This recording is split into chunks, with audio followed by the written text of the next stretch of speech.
There comes a strange moment, quiet, anticlimactic, where everything that once mattered just doesn't.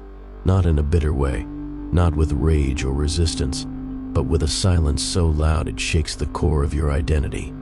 You stop chasing, you stop explaining, you stop proving, and at first, it feels like you've given up, like something inside you has died, and maybe it has.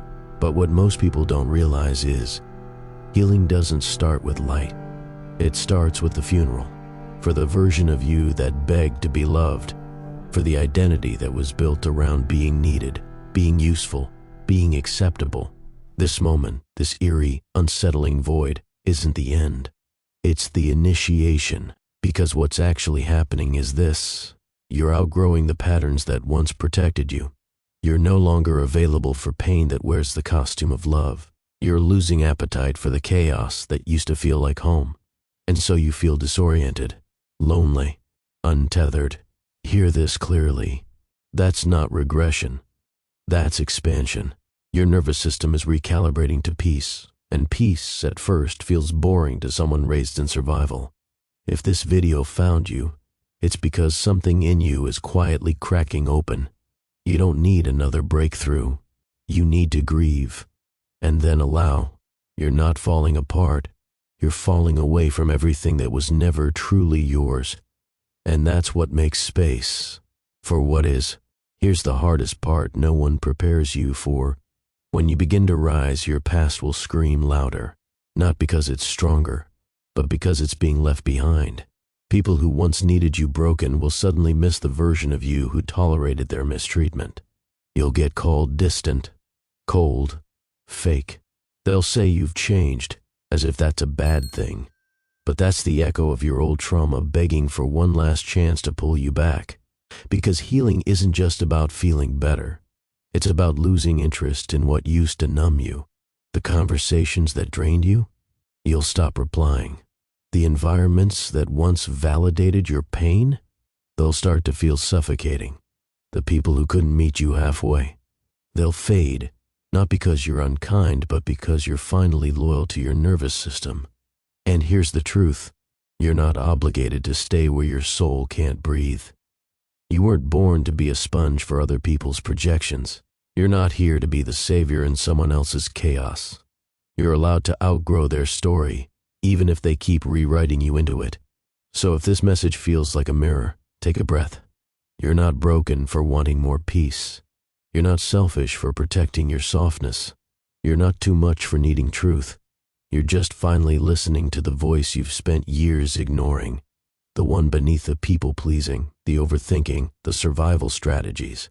The real you, soft, certain, boundaried, free. This is the part where things start to feel unfamiliar, because you're building a life that's never been modeled, not for approval, but for alignment. Not to be impressive, but to be whole. And wholeness? It rarely looks loud. It looks like leaving without drama, loving without fear, living without needing to explain why. Everyone talks about growth. No one warns you about the grief that comes with it. Because the moment you step into healing, you begin to realize there are people you love who will never meet you there. You'll try to explain the new boundaries. You'll share the books, the breakthroughs, the late-night journal entries. You'll want them to come with you. But many won't, not because they're bad, but because staying broken feels safer than evolving. And so begins a silent mourning, not just of who they are, but who you used to be with them. The inside jokes that now feel outdated, the rituals that now feel heavy, the versions of you that no longer fit the shape of your healing. And it hurts. It hurts to walk away without the closure you hoped for. It hurts to realize love isn't always enough. It hurts to accept that some people only loved the version of you who didn't love yourself. But that hurt is sacred. It means you're finally telling the truth to your body, to your inner child, to the part of you that stayed quiet just to keep others comfortable. You're not selfish for choosing peace. You're not dramatic for needing space. You're not cruel for saying, "This isn't working for me anymore." That's maturity. That's grace. That's what healing actually looks like. Not the perfect morning routine, not the aesthetic wellness, but the real, raw, behind-the-scenes heartbreak of letting go of what once felt like home. So when the sadness hits, don't numb it. Feel it. Hold it. Thank it. Because this grief isn't regression. It's release. It's your soul making space for something truer, quieter, deeper. It means you're no longer lying to yourself to make others comfortable. It means your healing is working, even if it doesn't look like it yet. There's a strange silence that follows healing, not the silence of isolation, but the silence of clarity. Suddenly, you stop replaying the arguments. You stop obsessing over what you could have said differently. You stop chasing people for validation they were never capable of giving. Why? Because something clicks. Something deep inside you finally understands. You were never the problem. You were simply adapting to environments that taught you love had to be earned. You started believing that being too much was the issue. That if you could just shrink a little more, apologize a little faster, tolerate a little longer, then maybe they'd stay. Then maybe you'd finally feel safe. But healing opens your eyes. You begin to see that their discomfort with your boundaries wasn't your fault. That their rejection wasn't proof of your unworthiness, but a mirror of their own fear. That your sensitivity wasn't weakness, it was wisdom. It was survival. They didn't leave because you changed. They left because you stopped abandoning yourself to keep them comfortable. And that's when things start to shift. You begin to reclaim your energy. You say no without guilt. You speak up even if your voice shakes. You stop over-explaining yourself to people committed to misunderstanding you. You walk into rooms differently, not needing to be liked, but committed to being real. You don't perform. You don't beg. You don't chase. Because once you realize your worth was never tied to their approval, you stop auditioning for roles you've outgrown. So if you're here now, if this message found you, you're not crazy. You're not broken. You're just finally waking up. And that old version of you, the one who kept bending just to be chosen, she's not angry. She's not ashamed. She's proud of you. She's resting. Because you didn't just survive. You remembered. You remembered who you were before the world told you who to be. You used to explain everything. Why you felt hurt.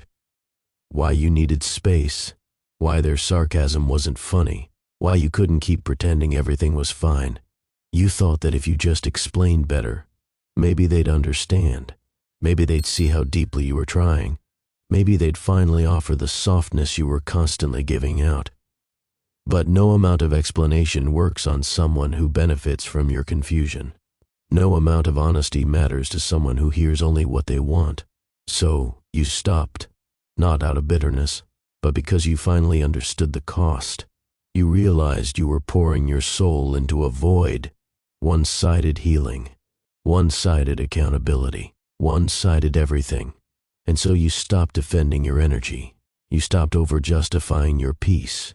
You stopped trying to convince people that your boundaries weren't an attack. You learned the most powerful thing isn't screaming to be understood. It's choosing not to need to be. Because people who are meant to walk with you won't require constant explanations. They'll feel your presence. They'll respect your space. They'll hear the pain behind your silence and not punish you for your pause. That's real connection. That's real love. But when you're still carrying wounds from past manipulation, it feels unnatural. To not explain, to not defend, to just walk away. But this is your initiation. This is the moment you stop making your truth digestible for people who are allergic to self-awareness. You're not difficult. You're just done performing. And the silence you now keep, that's not avoidance. It's wisdom. It's boundaries. It's proof that you no longer need to be loud to be clear. Your peace now speaks for itself. Your distance is your protection. Your calm is your closure. You've outgrown the noise. You've outgrown the chaos. You've outgrown the people who made healing feel like a betrayal. And you've finally come home to yourself, where explanations are no longer necessary, where the only permission you need is your own. It wasn't that you were too much. It wasn't that you asked for too often. It wasn't that you expected perfection. It's that you were offering depth in a world trained for surface. You loved in ways that exposed people's limitations, and instead of expanding to meet you there, they blamed you for making them uncomfortable. So you started shrinking, started editing your needs, started over-apologizing for wanting to be seen. You mistook emotional starvation for compatibility. You called it home because it looked like your past. You called it normal because it mirrored your wounds. And when they said you were too sensitive, you believed them. But listen closely. There is nothing wrong with needing tenderness. There is nothing broken about craving reciprocity. There is nothing dramatic about wanting consistency. The problem was never your capacity to feel deeply. The problem was offering that depth to people who couldn't swim. They mistook your wholeness as a threat, your emotional fluency as manipulation, your desire for intimacy as intensity. So you learned to suppress your truth in exchange for belonging. But suppression isn't safety, and silence isn't peace. And now you're remembering what you forgot. That love doesn't look like hot and cold.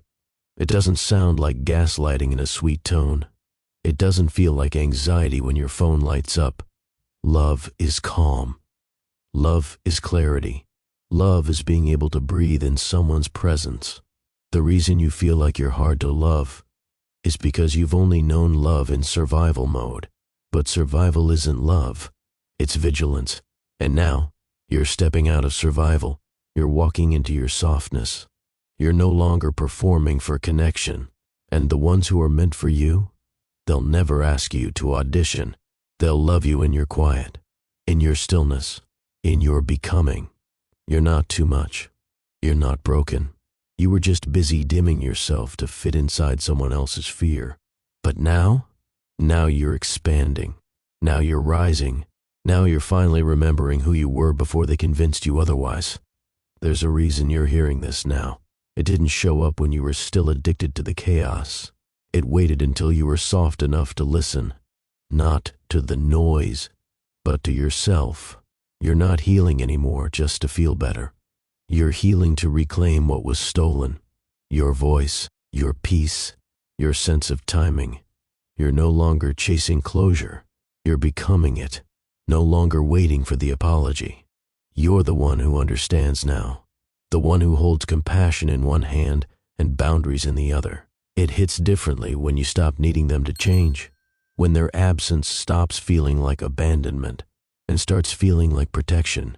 You're finally noticing that some silences are sacred, that some doors stay closed, not because you're unworthy, but because you're not supposed to walk back through them as who you used to be.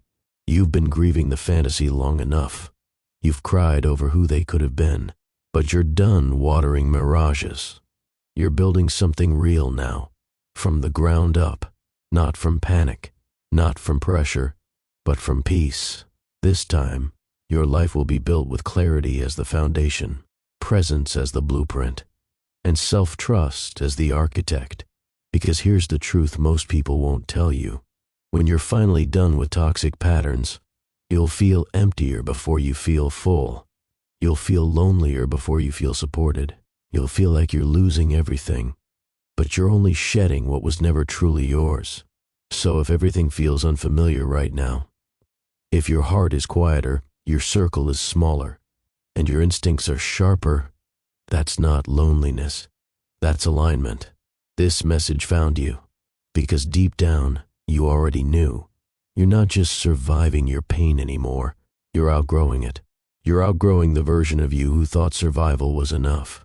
And now, you're choosing more. So, breathe. This is your new beginning. The soft, sacred part of your journey that no one claps for. But you'll remember it forever. The moment you didn't just hear the truth, you became it. If something deep inside you stirred while listening to this, don't scroll past it. This isn't just another video. It's a reflection, a transmission, a message that came not by accident, but by resonance. You don't need to chase healing anymore. You're already remembering. If this spoke to your soul, write it. I let go. I align. I remember, not for attention, but to anchor the truth into your nervous system, like this video to claim your inner shift. Subscribe not for more noise, but because you're ready to return to yourself fully. Finally, we don't create for the algorithm here. We create for your awakening. And if someone you love is still chasing everything except themselves, send this to them, because maybe this is the moment they finally come home. We'll see you in the next transmission. Unshadowed continues.